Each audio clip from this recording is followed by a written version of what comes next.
Herkese merhaba. Nefis Yemek kanalıma hoş geldiniz. Bugün sizlere kereviz çorbası tarifi vereceğim. İlk olarak kerevizi rendelemekle işe başlıyorum. Rendelediğim kerevizlerimi limonlu bir su yaptım arkadaşlar. Onu alacağım şimdi. Kararmasın diye limonlu suya koyuyorum.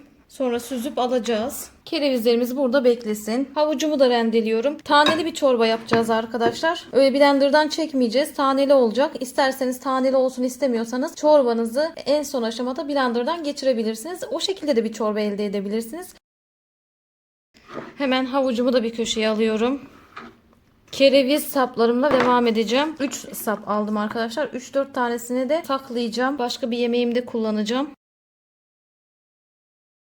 Kerevizimizin yaprağını ve sapını da şöyle bir kaba alalım. Dereotuna geçiyoruz. Dereotundan sonra son olarak soğanımı da yemeklik doğruyorum. Evet, malzemelerim hazır. Ocağın başına geçebiliriz. Ocağımın altını açtım. Şimdi yağımı döküyorum. Soğanlarımı atıyorum.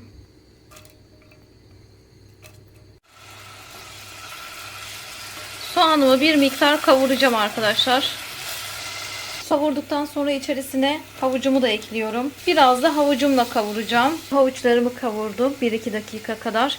Şimdi limonlu suda beklettiğim kerevizlerimi süzdüm.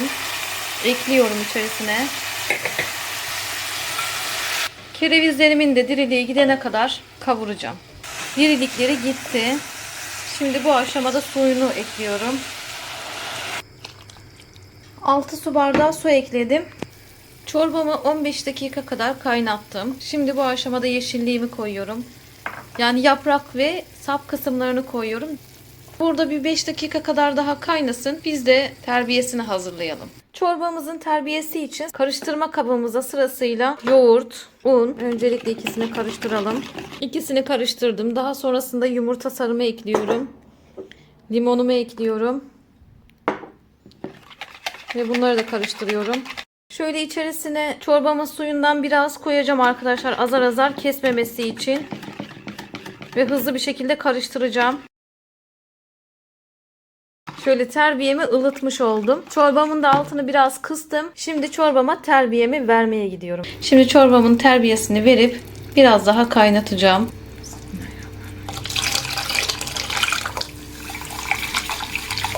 Çorbayı bu aşamadan sonra karıştırarak pişireceğiz. Bir 5 dakika daha kaynatacağız. Daha sonrasında dereotunu vereceğiz. Piştikten sonra tuzunu vereceğiz. Tuzunu katmadım dikkat ederseniz. Bu şekilde karıştırarak kesmemesi için kısık ateşte biraz daha pişirelim. Çorbamızın dereotunu da attık. Terbiyesini koyduktan sonra bir 5 dakika daha kaynattım. 1 dakika daha kaynatacağım. Daha sonrasında altını kapatacağım. Tuzunu koyacağım ve servise hazırlayacağım. Tuzunu koymadım dikkat ederseniz kesmesin diye. Kapattıktan sonra koyacağım. Şöyle kısık ateşte hafif hafif 1 dakika daha kaynatıyorum. Kapatıyorum. Kereviz çorbamız hazır. Kıvamını da göstermek istiyorum. Şu şekilde taneli bir çorba oldu. Kıvamı gayet iyi, yerinde. Güzel bir çorba yaptık. Bir sonraki tarifte görüşmek üzere. Hoşça kalın. Süzme mercimek çorbası. Mercimeğimi bir tencerenin içerisine aldım. Yanına şöyle patatesi ilk önce 2'ye, sonra 4'e, daha sonra da şu şekilde küçük parçalara bölüyorum. Soğanı da aynı şekilde 2, 4 ve 8. Şöyle sarımsaklarımı da büyükse 2'ye bölüp içerisine atıyorum. Kemik suyumu ekliyorum. 4 su bardağı sıcak suyumu ekliyorum. Toplamda 5 su bardağı su koymuş oluyoruz arkadaşlar. Yine kıvamına göre ileride bakıp ekleriz. Tuzunu da koyup şimdi çorbamızı kaynatalım. Çorbama 1 su bardağı daha su ekledim. Mercimekler güzelce eriyene kadar, patatesler yumuşayana kadar güzelce kaynatıyorum çorbamı. Bunu şimdi süzmeye alacağız. Süzgeçimiz şöyle sık dokulu olacak. Blendersız da yapmış olacaksınız yani arkadaşlar. Blenderdan çekmenize gerek yok. Olmayanlar da bu şekilde süzme mercimek çorbası yapabilir. Süzgeçimi aldım. Şu şekilde ezerek alt tarafa geçireceğim ürünlerimi. Kolayca geçecektir. Gördüğünüz gibi süzgeçimde hiçbir şey kalmadı. Şöyle bir kıvam kontrol yapalım. Ocakta yine kaynatacağız arkadaşlar. Tekrar ocağa aldım. Şöyle baharatlarımı içerisine atıyorum. karabiber, nane ve pul biber attım. Şöyle karıştıralım. Çorbanın bağlanması için isterseniz şöyle bir tatlı kaşığı da tereyağı koyabilirsiniz. Bunu kısık ateşte tekrardan yavaş yavaş kaynatacağım. Şu şekilde bir 5 dakika daha kaynattım. Şimdi bunun altını kapatıp ocaktan alacağım. Şöyle kıvamını da size göstermek istiyorum arkadaşlar. Bakın. Ne koyu ne çok sulu.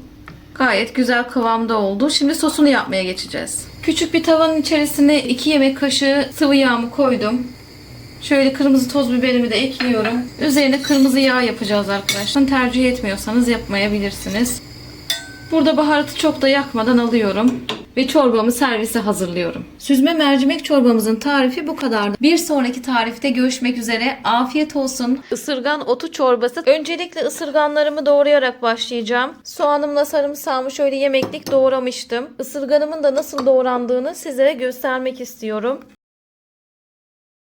Sap kısımlarını çok kalın kesmemize gerek yok ama yaprak kısımlarını biraz kalınca keseceğiz. Zaten suyun içerisinde eriyecekler. Bu şekilde tüm ısırgan otlarımızı doğrayalım. Ocağımın başına geçtim. Şöyle tencereme yağımı koydum, sıvı yağımı koydum. Soğan ve sarımsaklarımı atıyorum. Soğan ve sarımsağımı güzelce kavurmakla işe başlıyorum.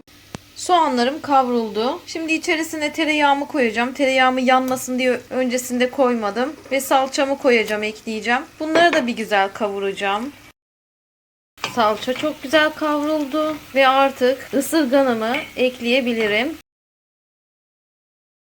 Üzerine bulgurumu ilave ediyorum. Baharatlarımı ekledim. Tuzumu koydum ve suyunu vereceğim. 3. su bardağını ekledim. 4 ve 5.'yi ekledim. Artık bu 5.'den sonra şöyle bir kıvamına bakıyorum. Bulgur içerisinde şişecektir. Suyunu elbette ki çekecektir. Çorbam kaynadıktan sonra mısır ununu ilave edeceğim. Şöyle bir elime mısır ununu aldım. Bir taraftan şöyle azar azar dökeceğim. Bir taraftan karıştıracağım topaklanmaması için. Yapacağımız işlem bu olacak. Bu şekilde çorbamıza mısır unumuzu da yedirelim. Bir 10-15 dakika kadar kaynatalım. Daha sonrasında da ocaktan alalım. Isırgan otu çorbamızın yapılışı bu kadardı. Çorbamıza daha sonradan 1,5 su bardağı kadar yine su ekledim. Bunu açıklamalar kısmında malzemeler bölümüne yazarım. Şöyle kıvamını da göstermek istiyorum sizlere. Şu an gerçekten o kadar güzel kokuyor ki çok şifalı ve lezzetli bir çorba. Herkese afiyet olsun. Bir sonraki tarifte görüşmek üzere. Erişteli mercimek çorbası. Yapımına ilk olarak soğanları kavurarak başlıyoruz. Bir tencerede soğanlarımızı pembeleşinceye kadar kavuralım. Kavurduktan sonra 1 yemek kaşığı salçamı da ekliyorum ve salçamı da biraz açıyorum yağda. Salçam da kavruldu. İçerisine haşladığım mercimeklerimi koyuyorum. Eriştemi ekledim. Kemik suyumu koyuyorum 1 su bardağı. 3 su bardağı su koydum. İçerisine bir miktar tuz. Siz kendi damak tadınıza göre tuzunuzu ayarlayın. Karabiber, pul biber ve nane üçlümü baharatlarımı koyuyorum. İyice karıştırdıktan sonra kaynamaya bırakıyorum. Çorbam kaynadıktan sonra 15 dakika daha kaynattım. İçerisinde mercimeğimiz zaten yarı pişmişti. Eriştemiz de kısa sürede piştiği için 15 dakika kaynatmak yeterli.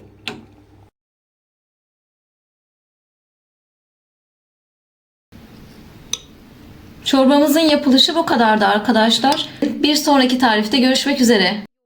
Yoğurtlu yarma çorbası tarifi. Çorbamda ilk aşama olarak yarmama 7 su bardağı su koydum. Yarmamı ocağa alacağım. 15 dakika kadar kaynatacağım. Kullandığım tencere orta boy bir tencere arkadaşlar. Hemen ocağa alalım. Kaynasın. Çorbam kaynarken bir taraftan da terbiyesini hazırlayacağım. Terbiyemin içerisine yumurtamı koyuyorum. Unumu da koyuyorum, ekliyorum ve pürüzsüz olana kadar karıştırıyorum.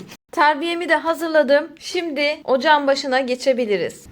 Çorbamı kaynamaya başladıktan sonra 15 dakika kadar kaynattım ve 1-2 dakikadır da kısığa aldım çünkü terbiyesini koyacağım. Terbiyesini koymadan önce isterseniz çorbanızın suyundan terbiyenize koyup biraz ılıtabilirsiniz. Bu arada terbiyemi koyarken yan tarafta da soğanlarımı kavuracağım. Soğanlarım da bir taraftan soğanım ve sarımsağım yemeklik doğradım. Bir taraftan kavrulacaklar. Kısık ateşte kavrulacaklar. Çorbamın da kıvamını göstermek istiyorum. Şöyle. İçindeki yarmalarım piştiler aslında. Terbiyesini de kaynatalım, kapatacağız. Hadi bismillah. Çorbam zaten kısıktaydı. Biraz ılımıştı. Terbiyem de oda ısısındaydı zaten. O yüzden kestirme işlemi olmadan bu şekilde koyduk. Ve çorbamızı sürekli olarak karıştıracağız. Bunu da göz ardı etmeyelim. Çorbamız kesmesin diye şöyle yavaş yavaş sürekli karıştırarak hareket edeceğiz. Kaynamaya başladıktan bir 5 dakika kadar daha kaynatacağız. Daha sonrasında kapatacağız. Çorbamızın işlemi bitmiş olacak. Soğanlarımızı da son aşamasını sizlere gösteririm yine. Soğanlarımın son durumu bu. Hafiften böyle kavrulacaklar. Kahverengiye dönecekler ara ara. Şimdi bunun içerisine nanemi de ekleyeceğim. Karıştırıp 1-2 dakika nane ile birlikte kavuracağım. Ve çorbamın üzerine sos yapacağım. Çorbam da pişti, hazır. İkisini beraber servise alıyorum şimdi. Yoğurtlu yarma çorbamızın yapımı bu kadardı. Şöyle size kıvamını da göstereyim. Tam kıvamında oldu. Herkese afiyet olsun. Bir sonraki tarifte görüşmek üzere.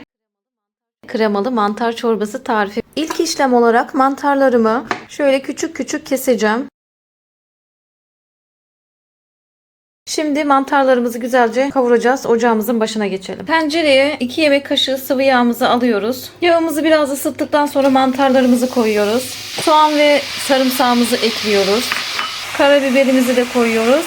Hepsini güzelce kavuracağız arkadaşlar. Mantarlar suyunu salacak, çekecek. Mantarlarımı güzelce kavurdum arkadaşlar. Şöyle zaten kavrulunca azalıyor. Tereyağımı atalım. Tereyağımı atıyorum. Unumu da atıyorum. Ocağım bu arada çok kısık ateşe aldım. Unumun kokusu çıkana kadar kavuracağım tekrardan. 2-3 dakika kadar da kısık ateşte kavurdum. İlk olarak 1 su bardağı tavuk suyumu ekliyorum. 1 su bardağı sütümü ekliyorum. 2 su bardağı da normal sıcak su koydum. Toplamda 4 su bardağı sıvı koymuş oldum arkadaşlar. Şimdi çorbamızı güzelce kaynayana kadar pişireceğiz. Ara ara da karıştıralım. Çünkü sütlü bir çorba olduğu için tuz eklemedim. Tuzunu en son aşamada koyacağım. Çorbamı kaynadıktan sonra 15 dakika kadar daha kaynattım. Ara ara da karıştırdım. Şimdi son aşama olarak tuzunu atıyorum. Ve ocağın altını kapatıp servise alıyorum arkadaşlar. Sizler de tarifimi beğendiyseniz beğen tuşuna basmayı, kanalıma abone olmayı, beğenmeyi, bildirimleri açmayı lütfen unutmayın. Herkese afiyet olsun. Bir sonraki tarifte görüşmek üzere. Hoşça kalın.